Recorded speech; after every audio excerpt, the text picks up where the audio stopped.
আসসালামু আলাইকুম। আমি আজকে মাছ ভাজবো, তাই ভাবলাম আপনার সাথে শেয়ার করি। মাছটা ধোয়া থেকে শেয়ার করি। একটু আটা দিলাম,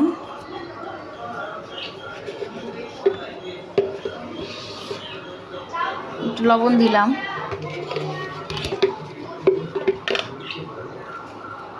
আর হলো লেবু দিলাম।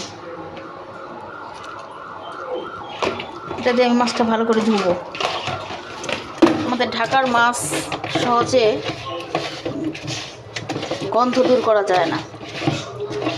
একটু লেবু, একটু আটা, একটু লবণ দিয়ে এটা খুব ভালোভাবে ওয়াশ করলে মাছের যে একটা বাজে গন্ধ কিছু থাকে না, সব চলে যায়। তারপর আমি এটা মাখাবো, সেটা আপনাদের কাছে শেয়ার করব।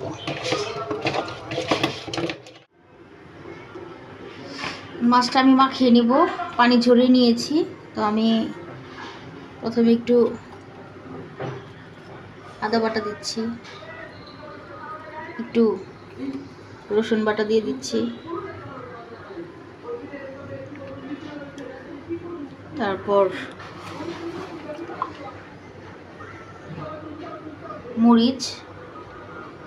মরিচটা একটু বেশি দিতে হয় আর হলুদটা একটু কম দিতে হয়।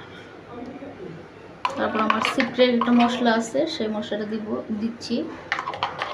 একদিন আপনাদের দেখাবো, শেয়ার করব যে আমি মাছ আর মাংসের জন্য একটা মশলা রেডি করে রাখি। একদিন আমি সেটা দেখাবো। আমি একটু লবণ দিয়ে নিচ্ছি,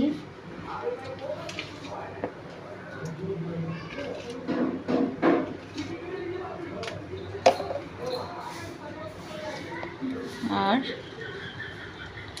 লেবুর রস দিয়ে নিচ্ছি।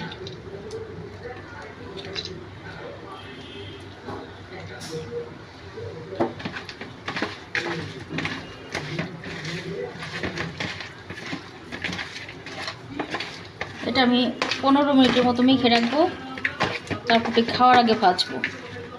ঠিক আছে, আমি ভাজার সময় আবার আপনাদের শেয়ার করব।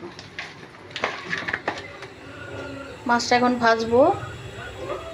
আমি কড়াই তেল দিয়ে দিয়েছি, মাছটা মেখে রেখেছিলাম সেটা এখন দিয়ে দেব। বিসমিল্লাহ।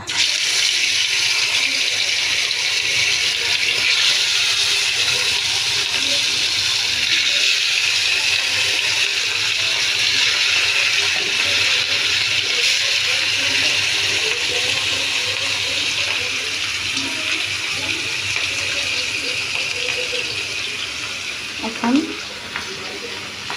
অল্প আছে, মাছটা বেশ সময় নিয়ে আস্তে আস্তে ভাজবো। মাছটা হয়ে গেছে, মাছটা আমি তুলে নেব এখন। বিসমিল্লাহ।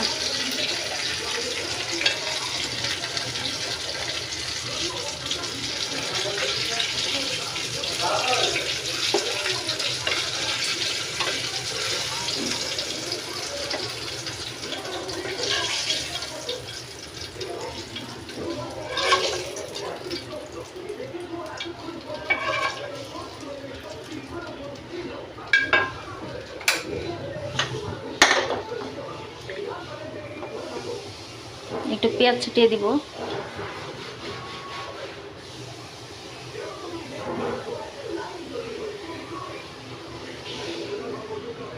একটা লেবু, একটা কাঁচামরিচ।